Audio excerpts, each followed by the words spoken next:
नमस्कार दोस्तों, आज के इस वीडियो से हम शुरुआत करने वाले हैं एक महत्वपूर्ण चैप्टर लघुत्तम समावर्तक एवं महत्तम समावर्तक एलसीएम एवं एचसीएफ। सबसे पहले हम समझते हैं लघुत्तम समावर्तक एलसीएम क्या होता है, कैसे निकालते हैं। एक प्रश्न के माध्यम से समझते हैं। प्रश्न है 10, 12 व 15 का लघुत्तम समावर्तक एलसीएम ज्ञात करें। कैसे करना है? सबसे पहले दी गई संख्याओं को लिख लेंगे, फिर इसमें छोटी संख्या से भाग करेंगे। ठीक है, छोटी संख्या से मतलब इसमें 2 से भाग लगाएंगे। 2 पंजे 10, 2 छंग 12, 15 में भाग नहीं जाएगा तो इसको ऐसा ही लिख लेना है। ठीक है, अब फिर से इसमें 2 से भाग लगाएंगे, 5 में नहीं जाएगा, इसको ऐसे ही लिखना है। 2 त्या 6, 15 में नहीं जाएगा, इसको ऐसे ही लिख लेना है। ठीक है, अब इनमें 2 से भाग नहीं जाता किसी में भी, तो अब हम 2 से बड़ी संख्या लेंगे। अब हम इसमें 3 से भाग लगाएंगे, 5 में नहीं जाता, इसको ऐसे ही लिखेंगे। 3 एकम 3, 3 पंजे 15। अब इसमें 4 से भाग नहीं जाएगा, अब हम 5 लेंगे। 5 से 5 एकम 5, 5 एकम 5।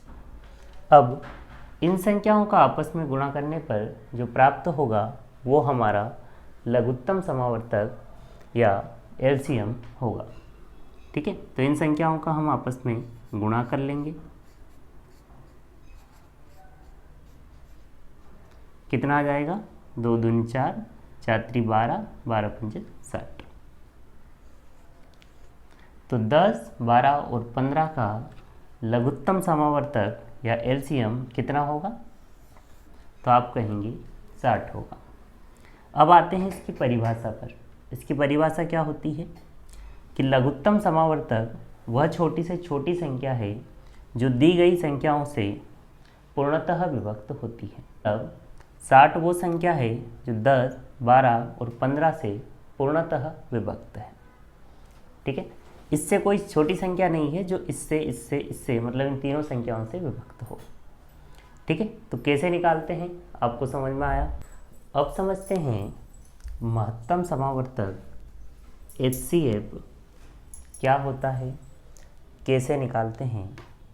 एक प्रश्न के माध्यम से समझते हैं।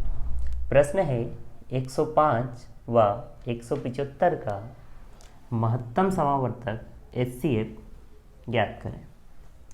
ठीक है, कैसे निकालना है? देखिए, महत्तम समावर्तक एचसीएफ निकालने की 2 विधियां हैं। पहली विधि है गुणनखंड विधि। ठीक है, गुणनखंड विधि में क्या होता है, जो दी गई संख्या है इनका हम गुणनखंड निकाल लेंगे। गुणनखंड कैसे निकालना है? जैसे 105 और 175, इन दोनों का हमें गुणनखंड निकालना है। ठीक है, तो 5 से देखो, इसके लास्ट में 5 है, मतलब इसमें 5 से भाग चला जाएगा। ये हम विभाज्यता के नियम में देख चुके हैं, तो हम इसमें 5 से भाग देंगे। 5 दूनी 10, 5 एकम 5। ठीक है, अब 21 है, अब इसमें 3 से चलेगा, 2 और 1 3, मतलब 3 से भाग चले जाएगा। 3 7 21। अब 7 से 7 एकम 7, इसमें भाग देंगे हम। 5 लास्ट टाइम 5 से चला जाएगा।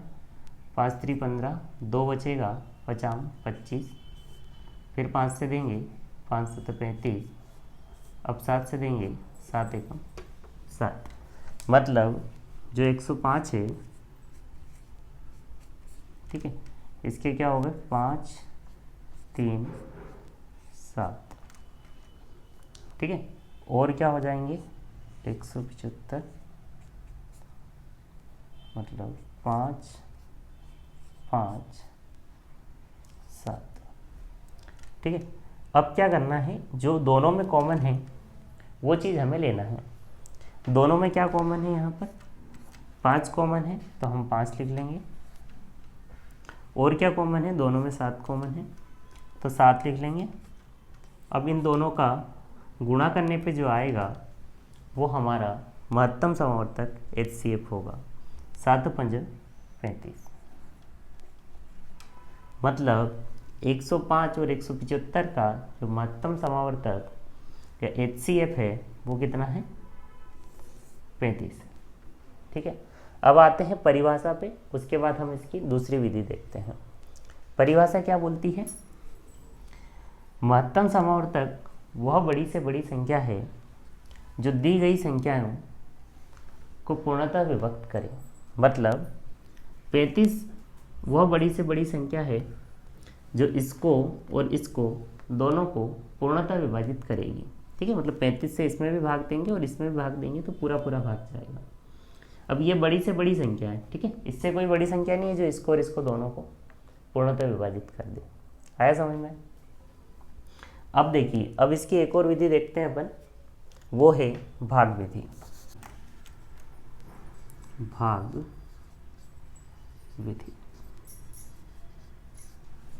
ठीक है। भाग विधि में क्या करना है, जिन संख्याओं का हमें महत्तम समावर्तक निकालना है तो छोटी संख्या जो है उससे बड़ी संख्या में भाग लगाना है। ठीक है, 105 से 175 में हम भाग लगाएंगे तो एक बार जाएगा, इसमें से इसको घटाएंगे 0 7। ठीक है, अब क्या करना है, जो यहाँ संख्या है इसको यहाँ पे लिखना है। ठीक है, 105, 70 से 70 एकम 70। ठीक है, ये आ जाएगा 5। ठीक है, ये कितना आ जाएगा? 35। ठीक है, ये क्रॉस। अब क्या करना है, 70 को यहाँ लिखना है, 35 दून 70। देखिए, जिस संख्या से पूर्णतः भाग चले जाएगा वो हमारी क्या होगी? महत्तम समावर्तक HCF होगी। तो यहाँ भाग विधि से भी कितना आ रहा है इन दोनों का महत्तम समावर्तक? 35, और गुणनखंड विधि से भी कितना आया था? 35। ठीक है, तो आप उससे भी निकाल सकते हैं और इस विधि से भी निकाल सकते हैं। तो आज के वीडियो में इतना ही। जल्द मिलते हैं इन पर आधारित किस प्रकार के प्रश्न परीक्षा में पूछे गए हैं उनके साथ।